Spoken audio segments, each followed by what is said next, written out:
ओम शांति। ओम शांति बाबा। आज 10 अगस्त 2024 है और आज हम परमपिता परमात्मा के अनमोल मधुर महावाक्यों को अध्ययन करेंगे और ये अनमोल ज्ञान अमृत पिलाने के लिए मेरे बाबा परम धाम से आते हैं। तो मैं आत्मा भी इस देभान से अलग होकर बिल्कुल आत्माभिमानी स्थिति में स्थित होकर इस मुरली का अध्ययन करेंगे।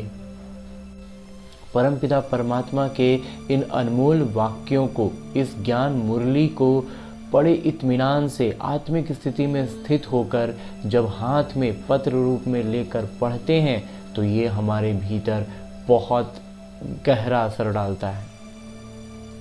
इसे फॉर्मेलिटी में बस काम निपटाने की तरह नहीं लेना है। सेंटर जाकर सुनते हैं, बहुत अच्छी बात है, लेकिन उसके अलावा दोबारा में हम YouTube पर सुनते हैं और 2 बार 3 बार सुनते हैं, बहुत अच्छी बात है, लेकिन एक बार ज़रूर से ज़रूर खुद से मुरली को अध्ययन करना है। ये हमारे आत्मा के मन, बुद्धि और संस्कार तीनों पर गहरा असर करता है और यही बदलने के लिए, इस सृष्टि को जो बाबा बदलने के लिए आए हैं, पतित से पावन बनाने आए हैं, तो उसमें बाबा ने जो भूमिका बतलाते हैं वो सबसे प्रमुख भूमिका और सबसे आधारभूत, ये बदलेगा तो सारा कुछ बदल जाएगा, और वो है हमारी आत्मा। और आत्मा इन 3 चीज़ों पर ही खड़ी है, मन, बुद्धि और संस्कार। अगर ये 3 बदली होते हैं, कितने सूक्ष्म स्थिति में जा कर के बाबा किस चीज़ को बदल रहे हैं, तो उससे सृष्टि बदली हो रही है। इस बात को, गहराई को समझना है और इसको बदलने के लिए जो सबसे गहरा और सबसे प्रभावशाली और इकलौता सोर्स ऑफ इनकम कोई है तो वो है ये ज्ञान मुरली।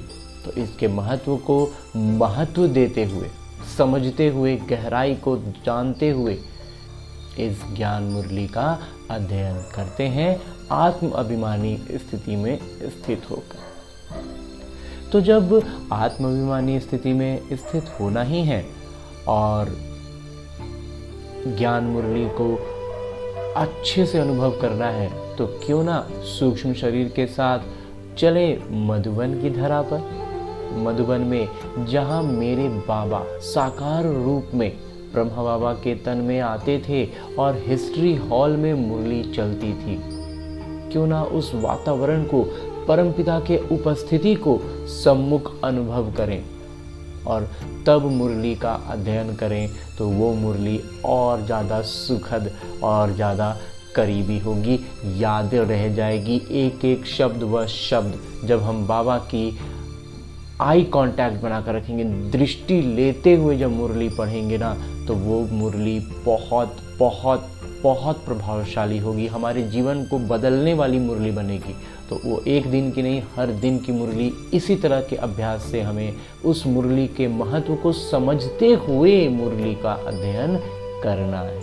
और इस श्रेष्ठ कार्य के लिए, इस कोई भी अच्छी काम के जब हम करने लगते हैं, तो हमें अपने बंधु बांधव, अपने मित्र संबंधी, संपर्क संबंध के आत्माएं याद आती हैं कि उनका भी कल्याण हो, तो क्यों ना उनको भी सूक्ष्म रूप में लेकर चलें मधुबन।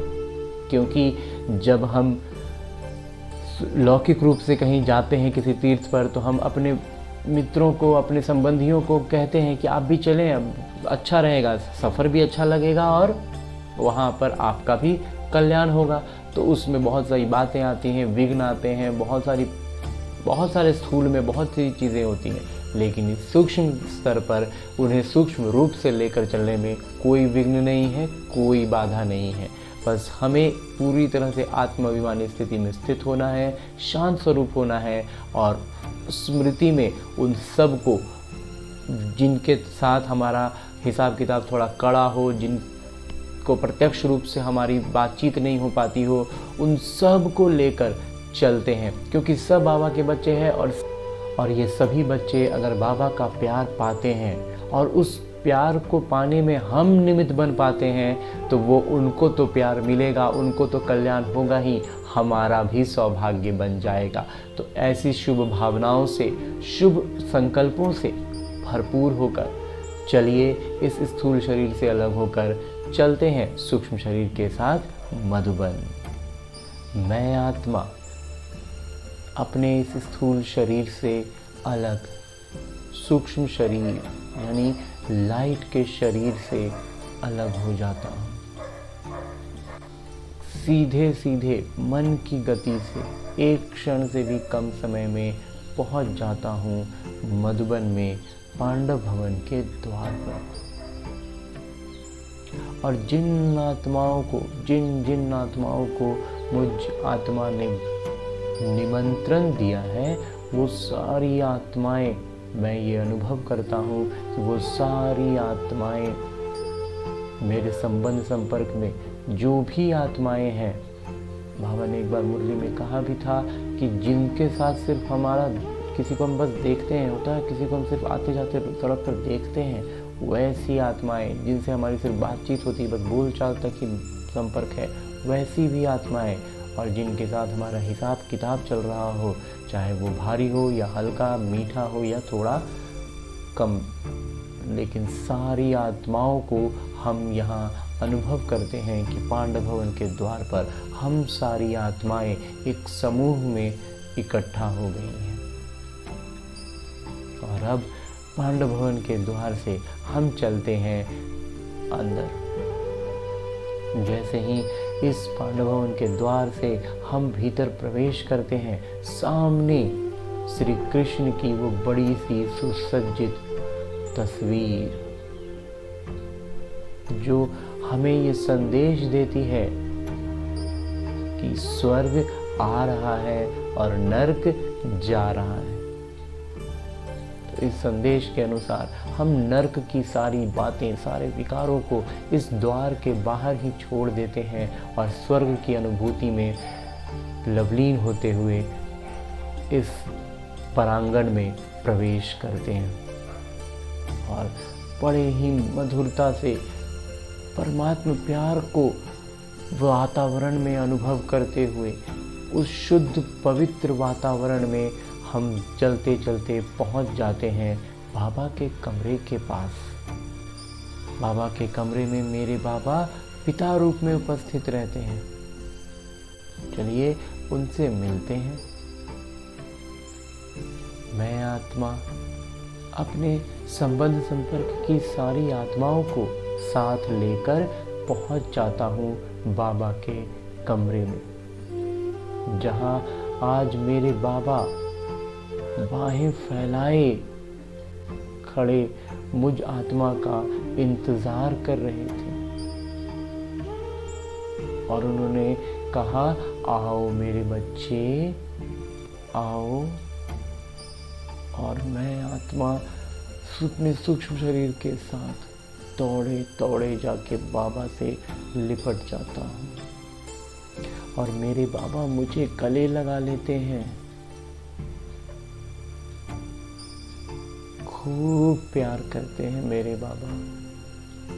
और मेरे बाबा का ये सूक्ष्म अवस्था का ये विशेषता कि मुझ आत्मा के साथ आई जितनी भी आत्माएं हैं, सारी आत्माएं इसी अनुभव से भरपूर हो रही हैं कि बाबा उन्हें निज तौर पर गले लगा रहे हैं और बहुत प्यार कर रहे हैं मेरे बाबा। जब हम अपने बाबा के प्यार में लवलीन होते हैं, अपने सारे दुखों से, सारे किरदार की तकलीफ़ों से, अपने कर्म बंधनों के सारे दर्द से मानो उन सब पर मलहम लग जाता है और जैसे अंग्रेजी दवा पेन किलर में सारे दर्द भुला देती है, वैसे ही मेरे बाबा का ये प्यार हर दर्द, हर तकलीफ, हर दुख को एकदम समाप्त कर देता है। और जब ऐसी प्यार में हम लवलीन होते हैं, तब हमारे बुद्धि में बाबा का ये प्यार ही है जो सुदर्शन चक्र फिरता है। और हम ये अपने लौकिक जीवन के किरदार में ये देख पाते हैं कि कैसे कैसे हमारी किन आत्माओं के साथ कोई किरदार है, कैसे उनके हमारा हिसाब किताब है, क्यों हम उनके साथ विकर्म में उलझ जा रहे हैं। तो हम जब शांत अवस्था में आते हैं, अपने दर्द से जब थोड़ा राहत पाते हैं, तो हम बातों को थोड़ा बेहतर तरीके से देख पाते हैं और विकर्म करने से बचते हैं। बाबा का ये प्यार इतना अनमोल है कि हमारा बुद्धि में ये सुदर्शन चक्र फिरने लगता है। ये सुदर्शन चक्र घुमाने के लिए मेरे बाबा का प्यार ईंधन का काम करता है।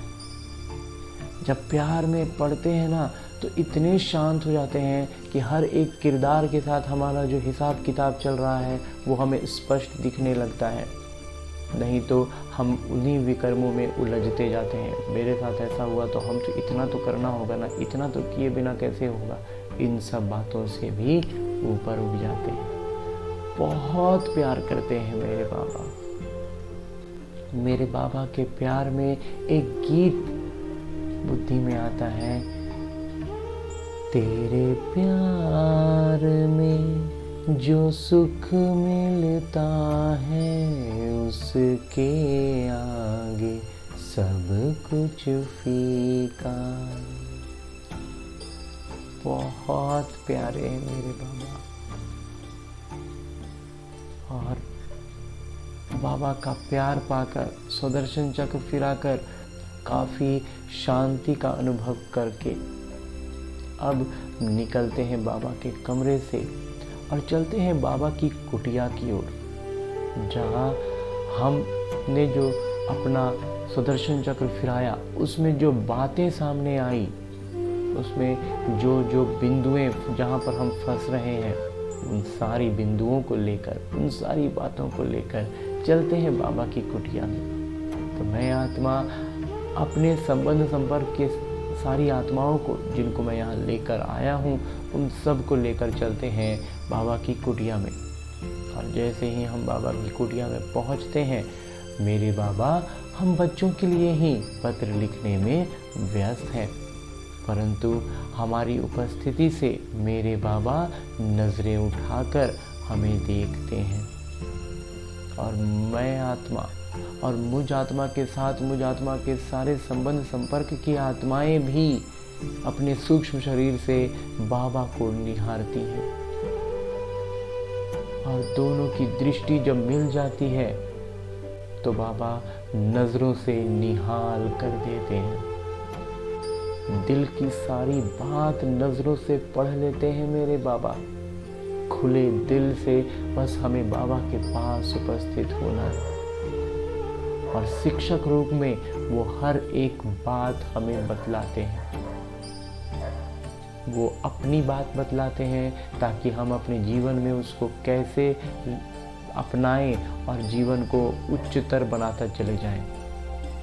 फिर उनकी बताई हुई बातों को भूलकर हम फिर वही इन सब बातों में फंसते हैं, तो फिर जो प्रश्न रूप में हमारे दिल में आता है उसका फिर से मेरे बाबा उतने ही प्यार से उत्तर देते हैं।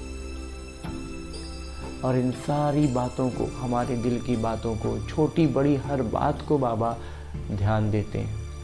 और उन सारी बातों को, अपने बाबा के दिल की सारी बातों को बाबा थोड़ा थोड़ा करके मुरली में समेट कर देते हैं और कहते हैं, चलो इतने सारे बच्चे हैं और भी बच्चे आए हुए हैं, सारे बच्चे चलकर हिस्ट्री हॉल में मुरली पढ़ना।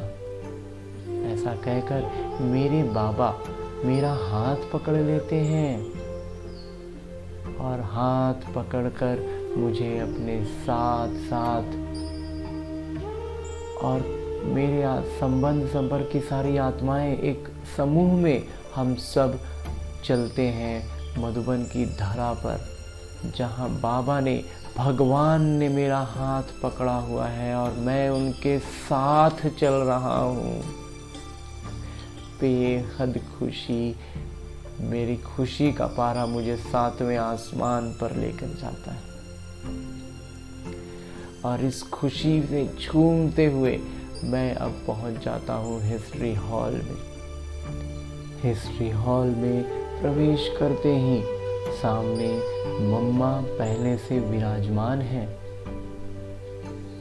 जो ओम की ध्वनि कर रही हैं और पूरा वातावरण एकदम परमात्म प्यार और पवित्रता से भरपूर। एक तरफ बाबा विराजमान हो जाते हैं और हम सारी आत्माएं बाबा और मम्मा के सम्मुख विराजमान हो जाते हैं और मम्मा के ओम ध्वनि में हम भी लीन हो जाते हैं।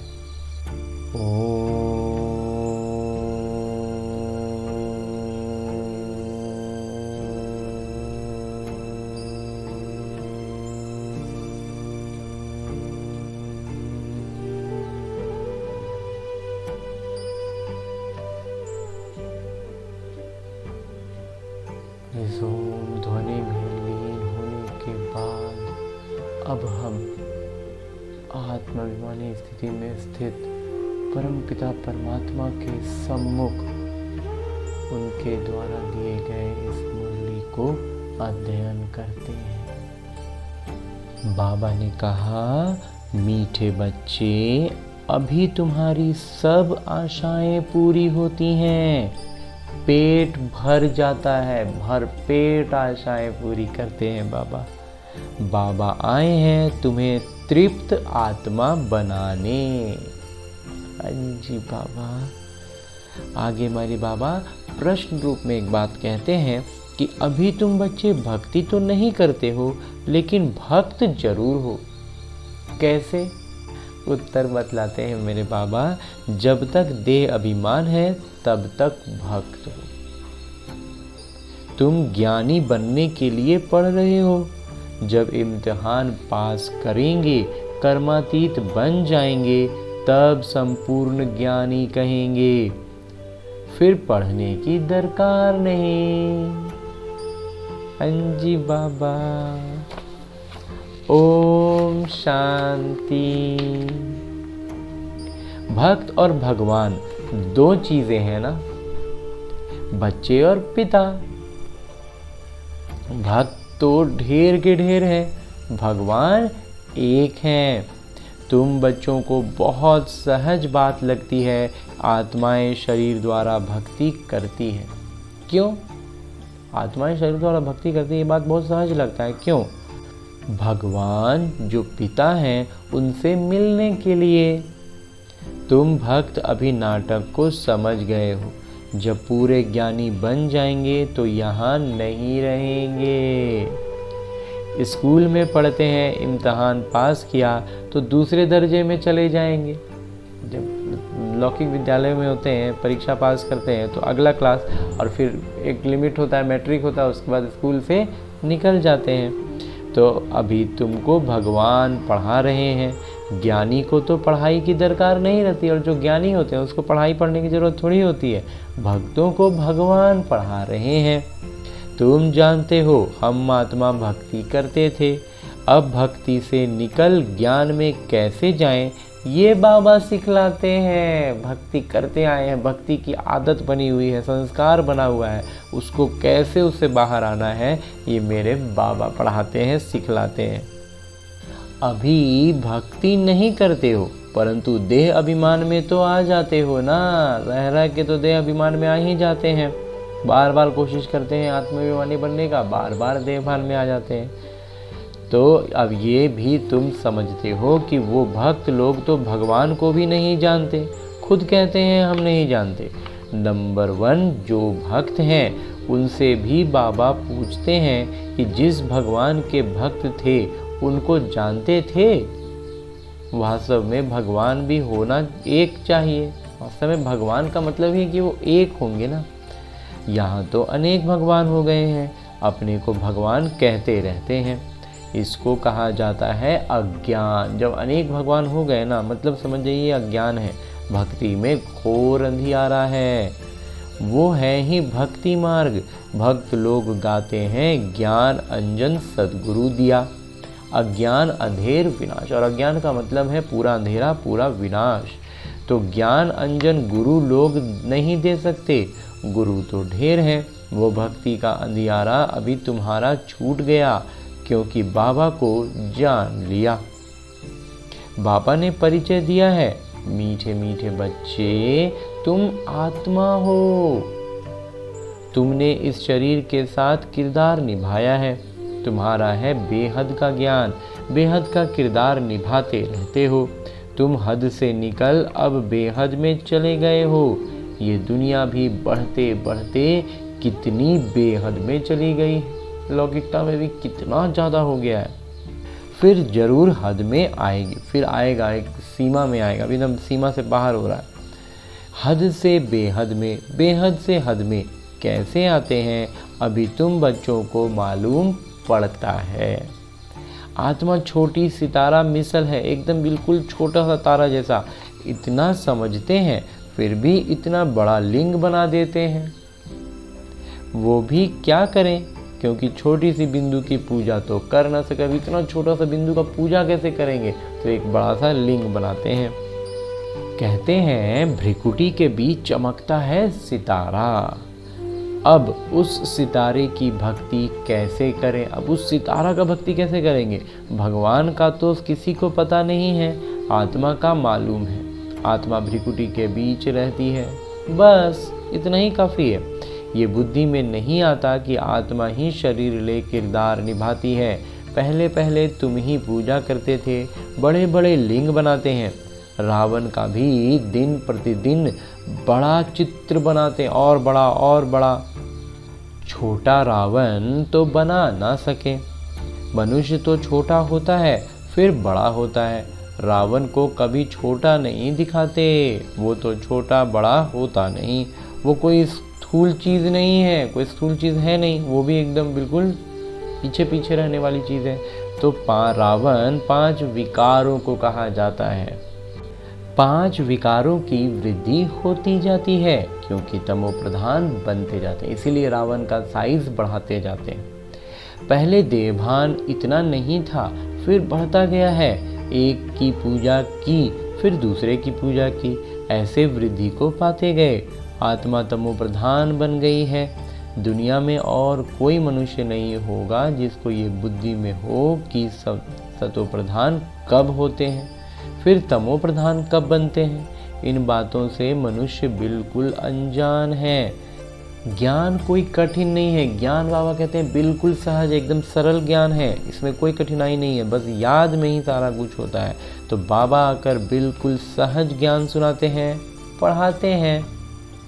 फिर भी सारी पढ़ाई का तंत्र रह जाता है।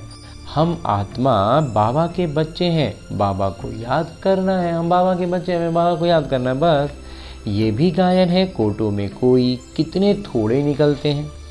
कोटों में कोई ही यथार्थ रीति जानते हैं। किसको? बाबा को। कहेंगे बाबा कभी ऐसा होता है क्या कि अपने पिता को कोई भूल जाए? अपने पिता को तो सभी जानते हैं, बाबा को क्यों भूल गए हैं? लौकिक पिता को तो सभी जानते हैं, सभी कोई भूलते नहीं है। इन अलौकिक पिता को कैसे भूल गए? इनका नाम ही है भूल भुलैया का खेल। ये सृष्टि चक्र ही भूल भुलैया का खेल है। एक होता है हद के पिता, दूसरे होते हैं बेहद के पिता। 2 पिता से वर्षा मिलता है, हद के पिता से थोड़ा सा वर्षा मिलता है, दिन प्रतिदिन बिल्कुल थोड़ा होता जाता है। लौकिक संपत्ति क्या है, वो तो लिमिटेड है ना, तो वो घटते घटते घटते घटते वंश बढ़ता गया, लौकिक संपत्ति घटती गई, तो घटते घटते अभी और लगातार छोटा होते जा रहा है, इतना होते जा रहा है कि बाबा कहते हैं जैसे कि कुछ भी नहीं है, इतना कम हो गया कि अब जैसे कुछ है ही नहीं। तो जब तक बेहद के पिता ना आए तो पेट ही ना भरे।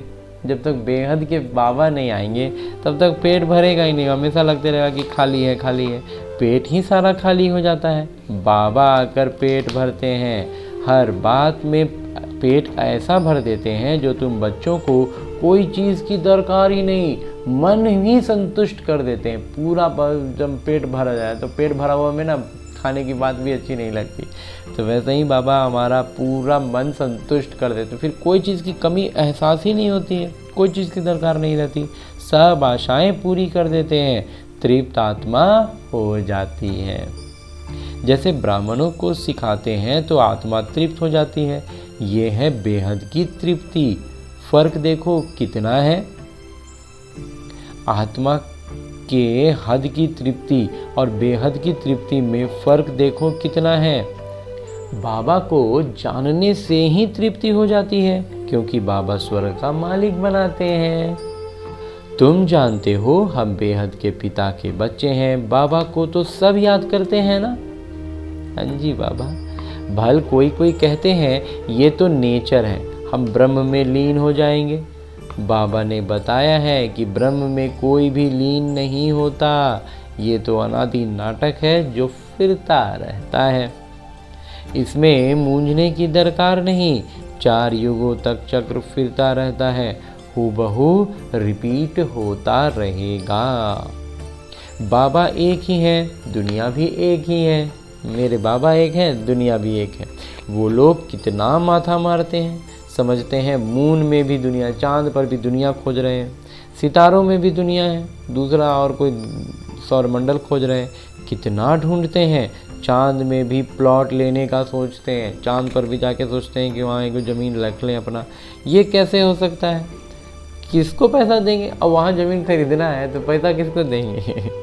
इसको कहा जाता है साइंस का घमंड। ये क्या है, मतलब अनावश्यक घमंड है, ये साइंस का घमंड है।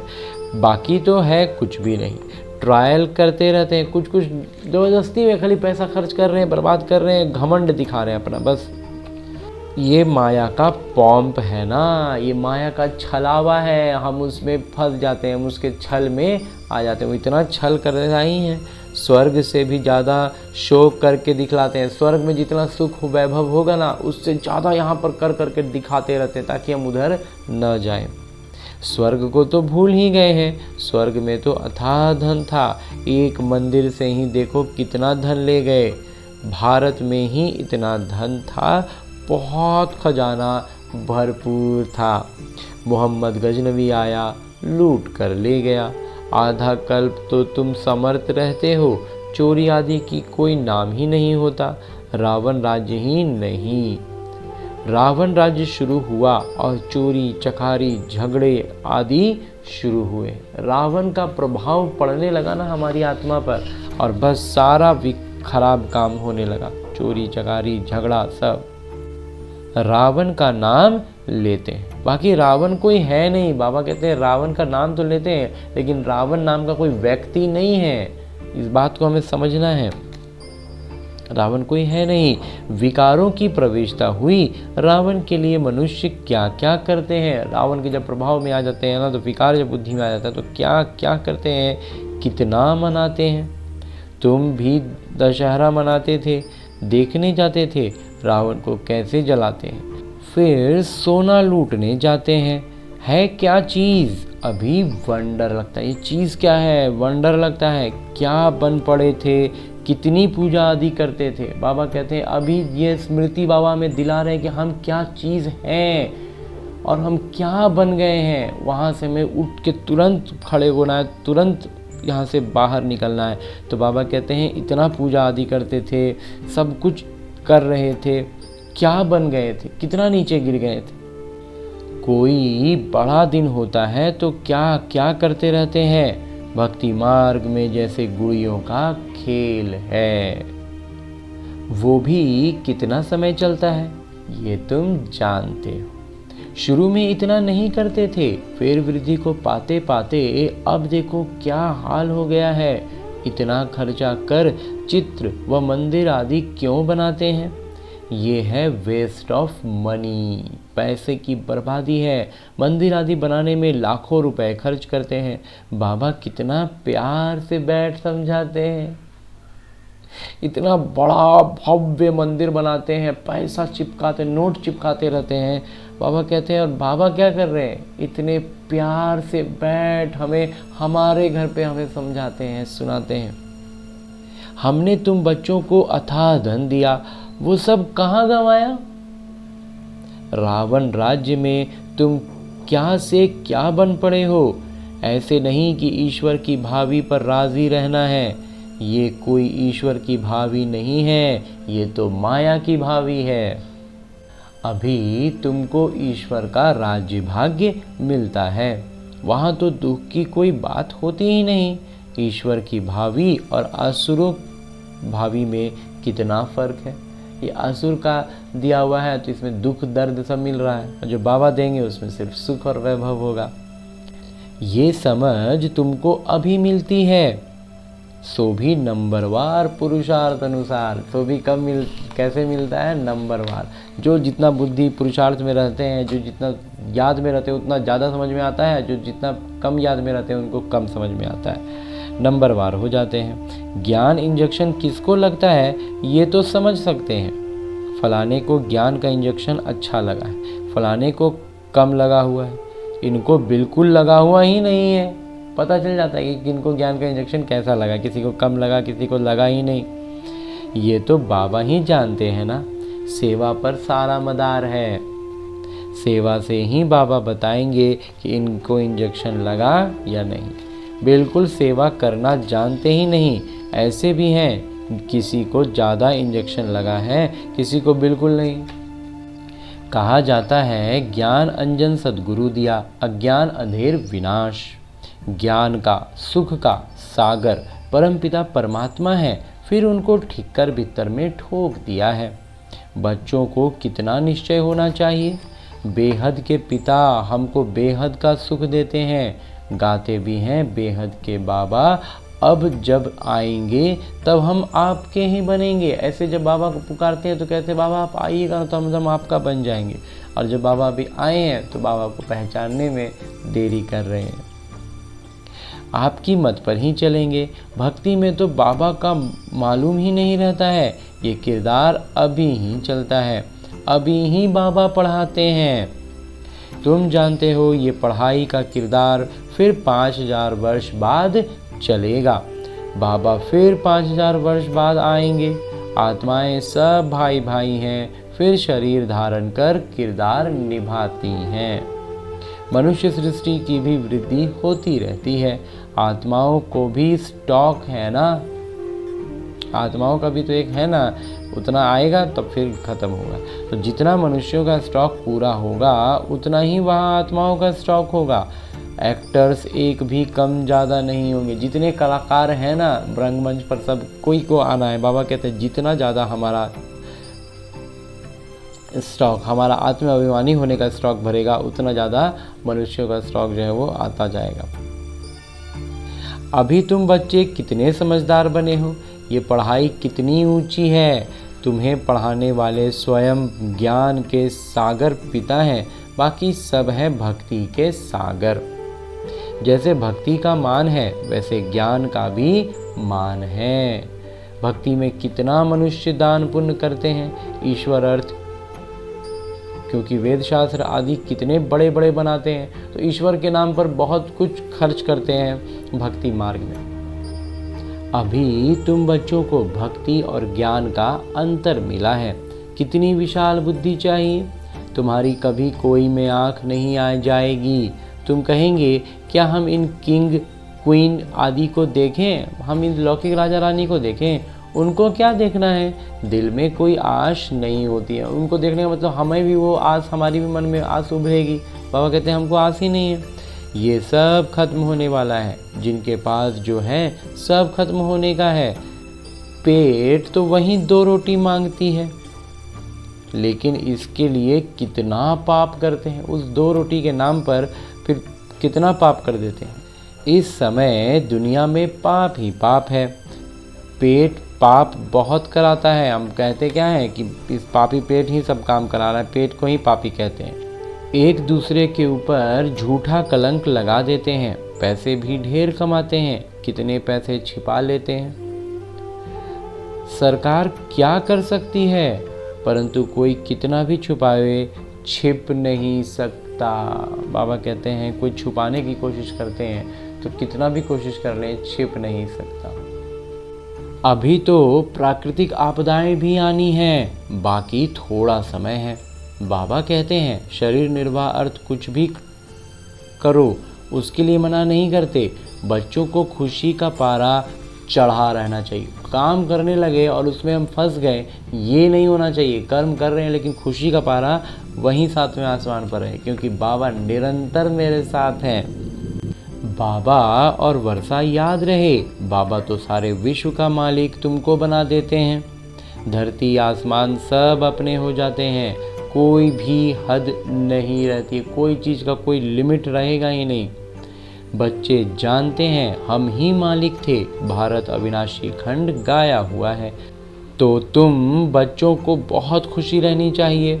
हद के पढ़ाई की भी खुशी होती है ना, हद के पढ़ाई में भी जब अच्छे से होता है तो खुशी लगती है।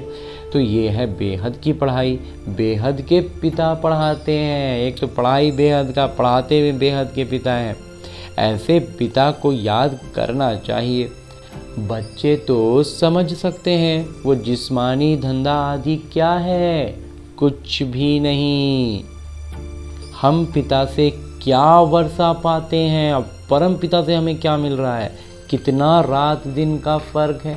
ये लौकिक धन और जो व्यवसाय कर रहे हैं वो, और हमें जो ज्ञान रत्न और जो अनमोल ज्ञान भावा दे रहे हैं, उसमें रात दिन का फर्क है।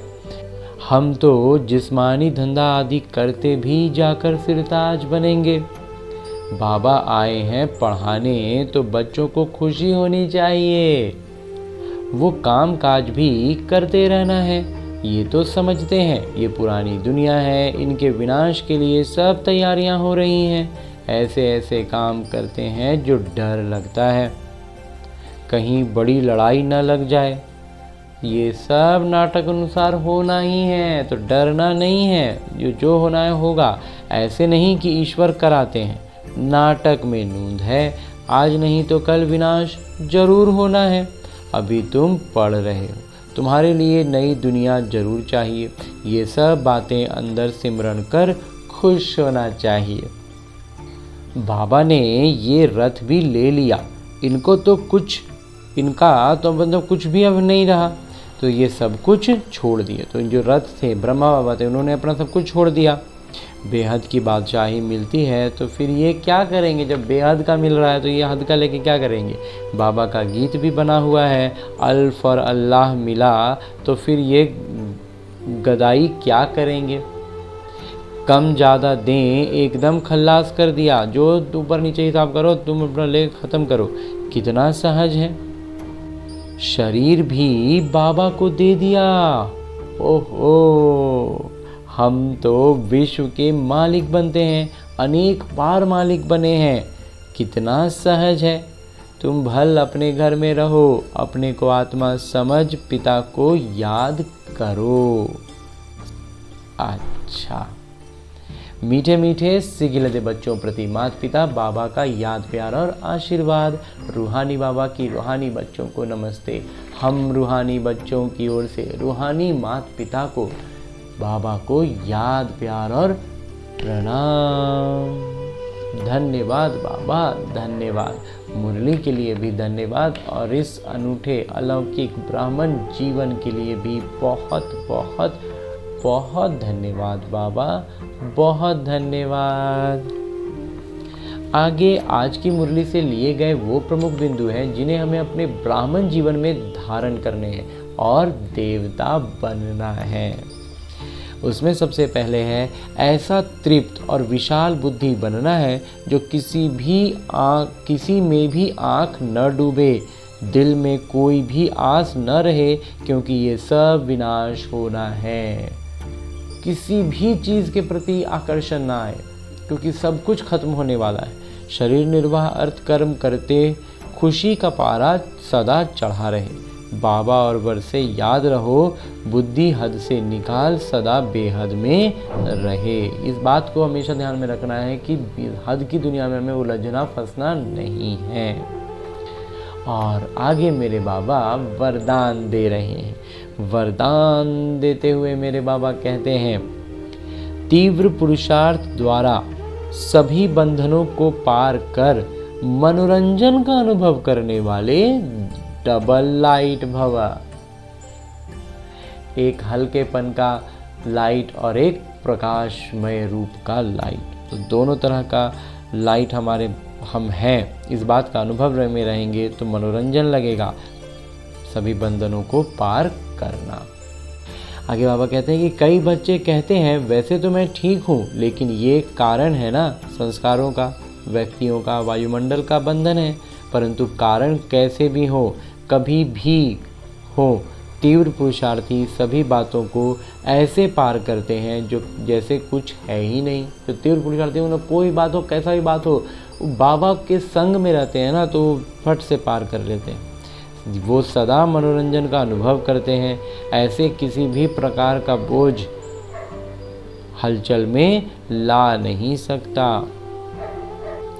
और अंत में स्लोगन है, मुरली का उपदेश है कि हर गुण व ज्ञान की बात को अपना निजी संस्कार बना लो। जो भी गुण बाबा का जाने, जो भी बातें बाबा ने बताई, जो भी ज्ञान सीखा, उसको एकदम अपना नेचर बना लेना है। तो जैसा इस ब्रह्मा कुमार ने कहा ना कि हमारा मन, बुद्धि, संस्कार, इन तीनों पर मुरली का सीधा प्रभाव पड़ना चाहिए, तो बाबा ने भी आज उस पर मुहर लगा दिया कि गुण और ज्ञान जो भी आया उसको अपना संस्कार बना लो, उसको अपना नेचर बना लो।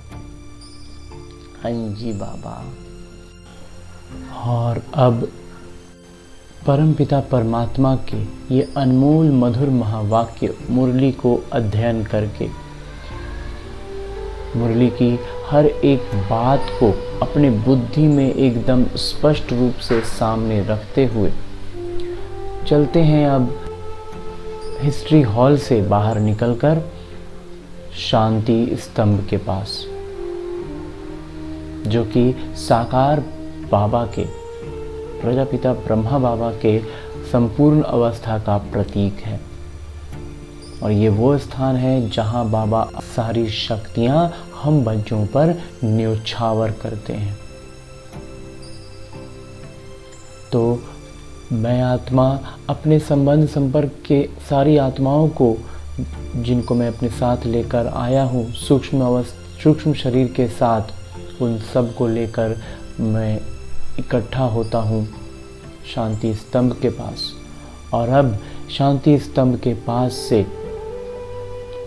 हम अपने स्थूल शरीर से तो अलग हैं ही, और अब सूक्ष्म शरीर से भी अलग होकर ज्योति बिंदु रूप में स्थित होकर पूर्ण आत्म अभिमानी स्थिति में आकर देह भान का, मतलब कि कर्मेंद्रियों का भी सारा भान समाप्त हो जाता है जब हम अपने बिंदु स्वरूप में आते हैं।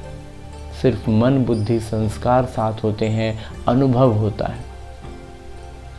तो इसी मन, बुद्धि, संस्कारों के साथ मैं ज्योति बिंदु आत्मा चलता हूँ परम धाम।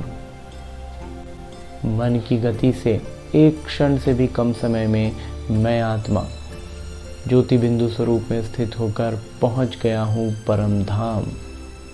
अपने परम पिता परमात्मा के सानिध्य में मैं अपने 7 आदि संस्कारों से की स्मृति में आता हूँ, और जिसके प्रभाव से अष्ट शक्तियाँ जागृत होती हैं।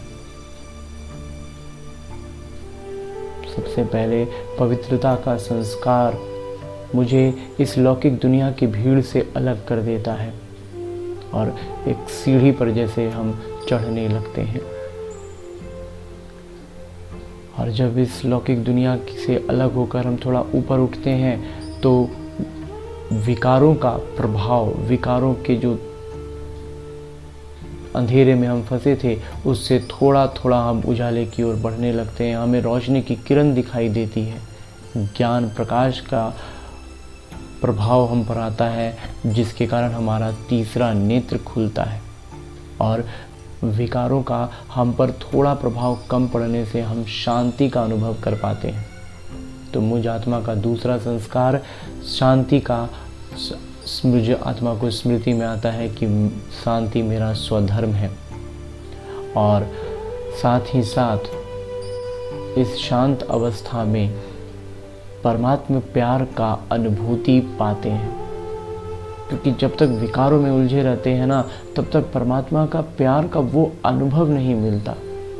लेकिन जब पवित्रता के सीढ़ी पर आगे बढ़ते हैं, ऊपर उठते हैं, तो विकारों की धुंध छटने लगती है, ज्ञान प्रकाश मिलता है, मन शांत होता है और परमात्मा प्यार में हम अनुभव में आते हैं। और जब परमात्मा प्यार में हम लवलीन हो जाते हैं तो हमारे भीतर खुशी की तरंगें दौड़ने लगती हैं और मैं सुख स्वरूप आत्मा हूँ, ये स्मृति में आता है मेरा चौथा संस्कार। मेरा पांचवा संस्कार, मैं शक्ति स्वरूप आत्मा हूँ, ये तब आता है जब मैं भरपूर हो चुका होता हूँ। परमात्मा प्यार से, सुखों से शांत अवस्था में स्थित हो जाता हूँ, पवित्र रहता हूँ, तब ये शक्ति का संस्कार सक्रिय होता है। और उस शक्ति के संस्कारों में अष्ट शक्तियाँ हैं जो एक एक करके, सबसे पहले सहन शक्ति जागृत होती है, जो ज़्यादा कुछ नहीं, बस बाबा को के बातों को मोटे मोटे तौर पर, जो बाबा कहते हैं ना नंबरवार बच्चे हैं, उन सब अवस्थाओं में है। तो उन अवस्थाओं में जब हम बिल्कुल मोटे स्तर पर होते हैं, बाबा के ज्ञान की सूक्ष्म बातें, गुह्य बातें समझ में नहीं आती, कर्मों का हिसाब किताब इतना भारी होता है कि हम आगे नहीं बढ़ पाते, तो एक शक्ति तो जरूर जागृत हो जाती है और वो है सहन शक्ति। जीवन की हर बात के लिए आधार बन जाती है। कुछ नहीं तो बस बाबा का शक्ति लो, मेरा बाबा, मैं बाबा का और बाबा मेरा, ये स्मृति रहे, हमारी ये सहन शक्ति जागृत हो जाती है। उसके बाद मुझ आत्मा में जब ज्ञान प्रकाश की तीसरा नेत्र मिला था और विकार के धुंध थोड़े छटने लगे थे, तो मुझ में परखने की शक्ति आई और निर्णय करने की शक्ति आई। माया के हर रूप को हर परिस्थिति में हर वक्त परख लेने की शक्ति और उसके अनुसार सही और सटीक निर्णय सही समय पर लेने की शक्ति आई। उसके बाद मुझ आत्मा में समेटने के और समा लेने के संस्कार जागृत हुए। समेटना उन संस्कारों को है जिसे मैं आज तक मेरा नेचर कहता आया, जो वास्तव में रावण के प्रभाव में इन 63 जन्मों में मुझ आत्मा पर ऊपर से आकर लगे हैं। ये मुझ आत्मा के निज संस्कार नहीं हैं, उन सारों संस्कारों को समेट देना है, अपने जीवन से उसका बोरिया बिस्तरा बांधकर बाहर कर देना है। और वही सारे संस्कार जो अन्य आत्माओं में हैं, उन सबको सकारात्मक रूप में परिवर्तन करके समा लेना है। ये शक्ति मेरे बाबा के प्यार में जब 4 संस्कार जागृत हो चुके हैं और मैं भरपूरता का अनुभव कर रहा हूँ, तो पांचवा ये संस्कार शक्ति के संस्कारों में ये मुझ आत्मा की चौथी और 5वीं शक्ति समेटने की और समाने की। छठी और 7वीं शक्ति है संकीर्णता की शक्ति और सहयोग की शक्ति। संकीर्णता की शक्ति मुझ आत्मा को इतना संकीर्ण बनाती है कि मुझ आत्मा को कोई भी आकर्षित नहीं कर सकता, किसी का भी प्रभाव मुझ आत्मा पर पड़ नहीं सकता। सारे प्रभावों से मुक्त, एकदम सूक्ष्म, एकदम संकीर्ण, कहीं से भी निकल जाएं, कोई प्रभाव नहीं पड़ेगा। और जब इन 6 शक्तियों से संपूर्ण होते हैं, तब 7वीं शक्ति आती है सहयोग की शक्ति। यूँ तो हम शुरू से प्रज्ञान के पहले दिन से ही दूसरों को सहयोग देना चाहते हैं, करने लगते हैं, लेकिन वास्तविकता में ये सहयोग की शक्ति सही मायने में तब काम आती है जब हम इन 6 शक्तियों से परिपूर्ण होते हैं। क्योंकि जिनको हम सहयोग देने जा रहे हैं वो एक तरह से कहें तो रावण के दलदल में, बाबा बार बार कहते हैं ना, रावण के दलदल में इतना धंसा हुआ है कि बस चोटी बची है। तो जब हम उनको पकड़ने जाएंगे तो जाहिर सी बात है कि अगर हम मजबूत ना हो, हम अपने आप में पूरी तरह से अचल अडोल ना हो, तो वही हमें खींच लेगा। भले उसकी भी नियत ना हो, लेकिन रावण का प्रभाव ऐसा होता है कि वो हमें खींच लेगा, उसे निमित्त बना करके हमें अपने प्रभाव में ले लेगा। तो ऐसे में हमें संकीर्णता की शक्ति हमारे में भरपूर होना हमारे में परखने की शक्ति, निर्णय करने की शक्ति, सहन शक्ति, सभी शक्तियों का भरपूर होना बहुत आवश्यक है। तो इन शक्तियों के बाद ही सहयोग की शक्ति सही मायने में काम आती है, जब हम पूर्णतः अचल अडोल अवस्था में रहते हैं और तब दूसरों को सहयोग देते हैं। और ये सहयोग देना बाबा के ज्ञान को अन्य आत्माओं तक पहुंचाने का निमित्त बनना बहुत बड़ा सौभाग्य है। तो इससे इस सौभाग्य को प्राप्त करना है, लेकिन अपने आप में अचल अडोल अवस्था को पा करके। और इसके बाद 8वीं शक्ति है सामना करने की शक्ति। ये वो शक्ति है जिसकी अभ्यास करने का मौका नहीं मिलेगा। इन 7 शक्तियों को हम बार बार अभ्यास कर सकते हैं अपने लौकिक जीवन में। हर दिन के हर परिस्थितियों में हम इन शक्तियों का अभ्यास करेंगे और उसको हम धीरे धीरे बढ़ाएंगे। लेकिन जब हम इस 8वीं शक्ति की बात करते हैं, जो है सामना करने की शक्ति, ये है अंतिम घड़ी का वो एक क्षण का पेपर। जो बाबा कहते हैं एक क्षण का समय मिलेगा ना, वही होगी सामना करने की, वही काम आएगी ये सामना करने की शक्ति। तो सामना करने की शक्ति का अभ्यास नहीं कर पाएंगे, इसलिए इन 7 शक्तियों में हमें इतना निपुण होना है कि हम बेहद आसानी से वो आखिरी पेपर को एक क्षण में हल कर लें। क्योंकि इसके लिए सिर्फ अभ्यास की ज़रूरत है। क्योंकि लौकिक पढ़ाई में भी हमने देखा है, एक होता है प्रश्न का उत्तर देना और एक होता है प्रश्न का उत्तर एक क्षण में देना। तो जो हमारा स्कूल कॉलेज का पढ़ाई होता है ना, उसमें हम प्रश्नों का उत्तर देते हैं, और जब हम किसी कॉम्पिटिटिव एग्ज़ाम्स की तैयारी करते हैं ना, तो हम प्रश्न का उत्तर क्षण भर में देते हैं। वहाँ इतना लिमिटेड टाइम में इतना ज़्यादा क्वेश्चन देखने होते हैं कि बस क्वेश्चन पढ़ते पढ़ते अंतिम में हमें क्वेश्चन का आखिरी वर्ड पढ़ते पढ़ते आंसर हमारे मुंह पर आ जाए। ऐसी अभ्यास करने, और ये दोनों में अंतर सिर्फ अभ्यास का होता है। तो बाबा के ज्ञान की पढ़ाई को भी हमें इतना अभ्यास करना है कि हम इस 8वीं शक्ति में परिपूर्ण हो और एक क्षण में पास होकर पास विद ऑनर हो जाएं। तो इन अष्ट शक्तियों से भरपूर होने के बाद मुझ आत्मा में जो छठा संस्कार जागृत होता है वो है ज्ञान का संस्कार। और ये ज्ञान का संस्कार मुझे वापस पीछे आने नहीं देता। और ये अष्ट शक्तियाँ जो है ना, ये चारों तरफ मुझ आत्मा की एक तरह से कहें तो सुरक्षा कवच बनती हैं। और उस पर मुझ आत्मा का ये 7वां संस्कार, आनंद का संस्कार, इन अष्ट शक्तियों के ऊपर और भीतर दोनों ही तरफ से मुझ आत्मा को बिल्कुल प्रफुल्लित कर देता है। इसके भीतर ये सिर्फ परमात्म ज्ञान, प्रकाश और परमात्म शक्तियाँ आ सकती हैं, विकारों का प्रवेश नहीं। और इस आनंद के आवरण के बाहर मुझ आत्मा की सिर्फ गुणवत्ताएं ही बिखरें, कुछ अवगुण रहे ही नहीं। तो ऐसी अनोखी अद्भुत स्थिति का अनुभव करना है।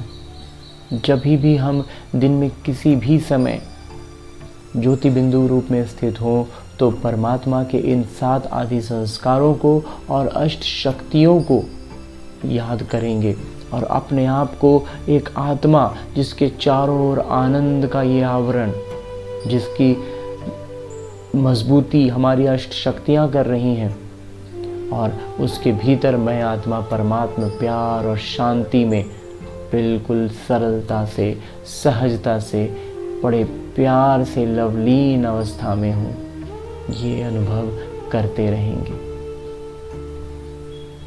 और इस अनुभव के साथ परमात्मा प्यार में लवलीन होकर परम पिता परमात्मा के सानिध्य में, परम धाम में हम जितना देर रहना चाहें रह सकते हैं।